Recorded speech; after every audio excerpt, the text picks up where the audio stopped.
დღემშვიდობისა მოგესალმებით მეგობრებო. დღეს ჩვენ ვიმყოფებოდით ისნის რაიონში, ეგრეთ წოდებულ სამგორის პარკში, სადაც თბილისის მერიისა და კულტურის სამინისტროს ერთობლივი ძალისხმევით მეფე ერეკლე მეორის ღვაწლის უგდავსაყოფად ცნობილი მოქანდაკის მერაბიშვილის ესკიზის მიხედვით შექმნილი მონუმენტი განთავსდა. 1975 წელს მისი ავტორობით შემუშავებული მოდელი მოცემულ მასშტაბში ქანდაკების სახით განხორციელდა. მე მინდა კიდევ ერთხელ ვისარგებლო შემთხვევით ძალიან დიდი მადლობა გადავუხადო მოქანდაკეებს, არქიტექტორს, ყველა იმ ადამიანს, ვინც ჩართული იყო აღნიშნული პროექტის განხორციელებაში. ძეგლი სამშობლოსთვის დაუღალავ მებრძოლს ეძღვნება, რათა არასდროს მიეცეს დავიწყებას ხალხისთვის საყვარელი მეფის სახელი. ნამუშევარი სივრცეს რეკრეაციის გარდა კულტურულ ისტორიულ მნიშვნელობასაც ანიჭებს. მე კიდევ ერთხელ დღეს ვისაუბრე ამაზე და კიდევ ერთხელ მინდა მადლობა გადავუხადო კულტურის სამინისტროს თანამშრომლობისთვის, მხარდაჭერისთვის, მინისტრს ქალბატონ თინათინ რუხაძეს, რადგან კიდევ ერთხელ როგორც აღნიშნე, მათი ჩართულობით მოხდა აღნიშნული პროექტის განხორციელება. უნდა აღინიშნოს ისიც, რომ თბილისის მერიის გარემოს დაცვის საქალაქო სამსახურმა სრული რეაბილიტაცია ჩაუტარა ეგრეთ წოდებულ სამგორის პარკში, იქვე არსებულ სივრცეს, რომელიც იყო ავარიულ მდგომარეობაში, მთლიანად იქნა რეაბილიტირებული, განახლებული, პროექტის ფარგლებში დაიგო ახალი ხემსცენარეები, თავისი სარწყავებით, განათებებით, ბავშვებისთვის ატრაქციონები.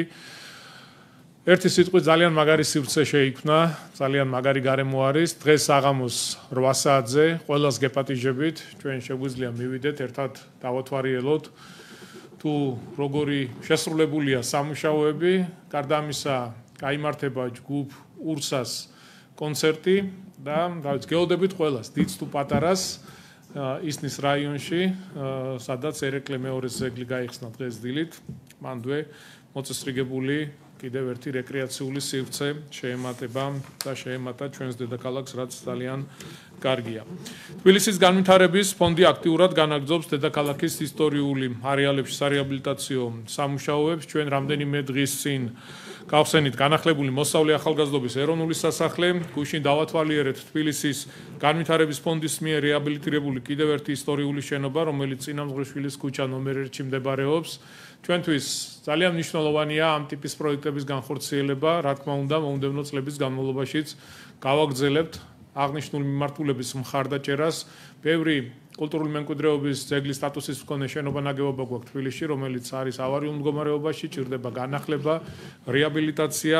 რა თქმა უნდა, მომდევნო წლებშიც დაეთმობა ყურადღება აღნიშნულ მიმართულებას. აქვე მინდა მოგაწოდოთ ინფორმაცია, რომ უახლოეს მომავალში დაიწყება კიდევ ერთი მნიშვნელოვანი პროექტის განხორციელება.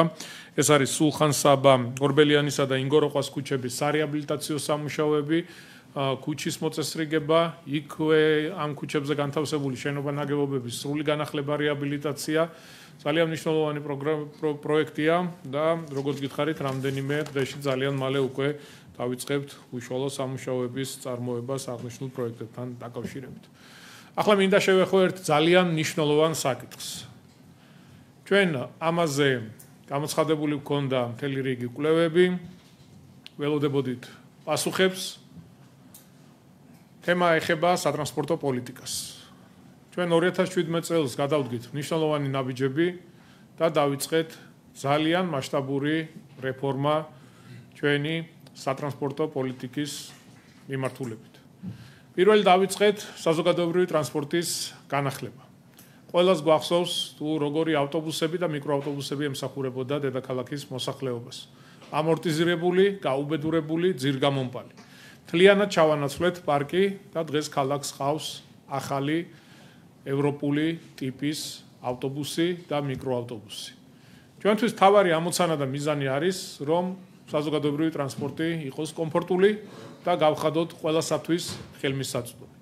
როდესაც საუბრობთ საზოგადოებრივ ტრანსპორტზე, რა თქმა უნდა, მეტროს აქვს უდიდესი როლი აღნიშნულში. მეტროს რეაბილიტაცია, განახლება მომდევნო 4 წლის განმავლობაში იქნება ერთ-ერთი პირველი და მთავარი პრიორიტეტი.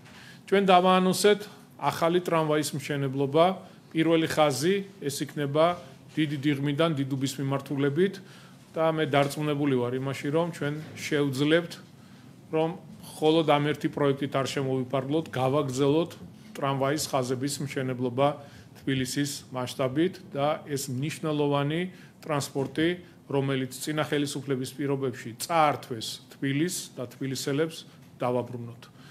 გარდა ამისა, დღეს მინდა მოგაწოდოთ სიახლე ინფორმაციის სახით იმ კვლევებზე დაყრდნობით, რაზეც საუბრობდით. თბილისის მეტროში ვიცით, რომ გზავნაკადი ძალიან დიდია, განსაკუთრებით პიკის საათებში გვაქვს გამოწვევები. ჩვენ რამდენიმე მთავრობის ნომის წინ ვისაუბრეთ, რომ ახმეტელის მეტროსადგურზე და მარჯანიშვილის მეტროსადგურზე მეორე ამოსასვლელების და ჩასასვლელების პროექტს ვაკეთებთ, რაც ძალიან კარგია, მნიშვნელოვანია, თუმცა ვფიქრობ, რომ მარტო ეს არ არის გამოსავალი.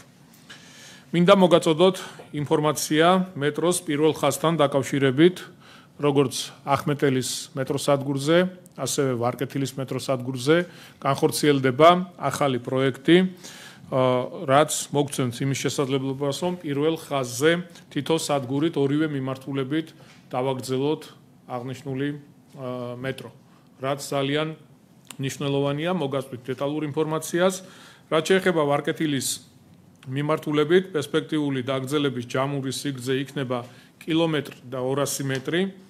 ახალი მეტროსადგური დილის პიკის საათში მიიზიდავს 4500 მგზავრს, მაგალითისთვის ჰუალინგის ვარკეთილის მიმართულებით დღიური მინიმალური მგზავრთნაკადია 66000 ადამიანი, რომელთა ნაწილი შეძლებს გადანაწილდეს და გამოიყენოს ახალი მეტროს სადგური.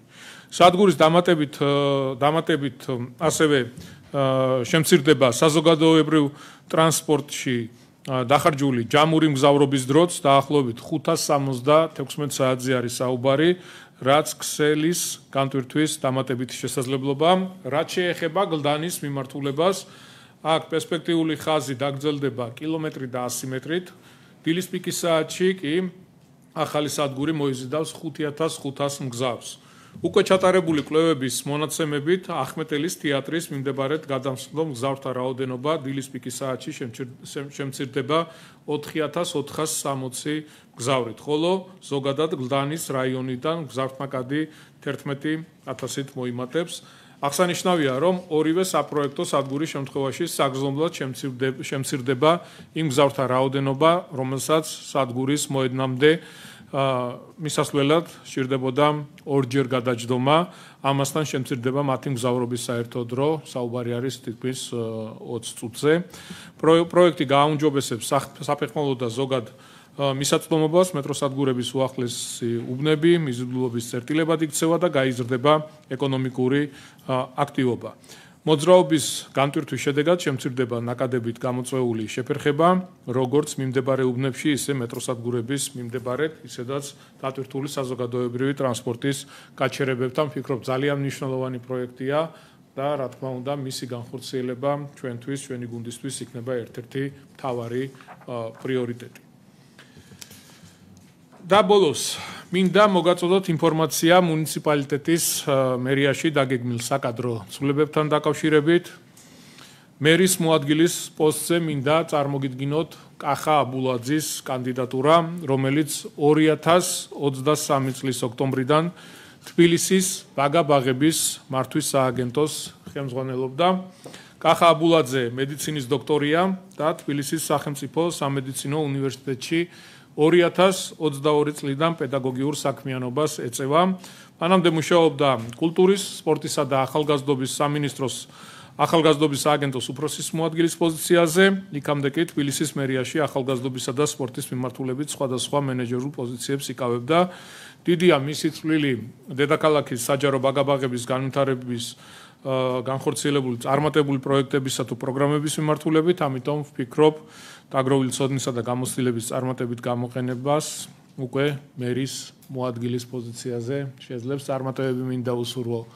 კახას ძალიან საპასუხისმგებლო თანამდებობა არის, ჩვენ ყველას აბსოლუტურად კარგად გვაქვს გააზრებული და გათვითცნობიერებული თუ რას ნიშნავს იყო თბილისის სამსახურში, თბილისელების სამსახურში და რა თქმა უნდა ამ პასუხისგებლობას ძალიან კარგად ვიაზრებთ, კარგად გვაქვთ გააზრებული და მომდენო წლები კიდევ უფრო საინტერესო იქნება ჩვენი ქალაქისთვის, ჩვენ მზად ვართ ჩვენი შრომით, ყოველდღიური საქმიანობით, ჩვენი დედაქალაქი კიდევ უფრო ლამაზი, კიდევ უფრო მომხიბვლელი, კიდევ უფრო კომფორტული გავხადოთ. კახას მინდა წარმატებები უსურვო და დარწმუნებული ვარ ჩვენ შევძლებთ რომ ღირსეულად უპასუხოთ ყველა იმ გამოწვევას და პრობლემას, რომელიც დედაქალაქს აქვს.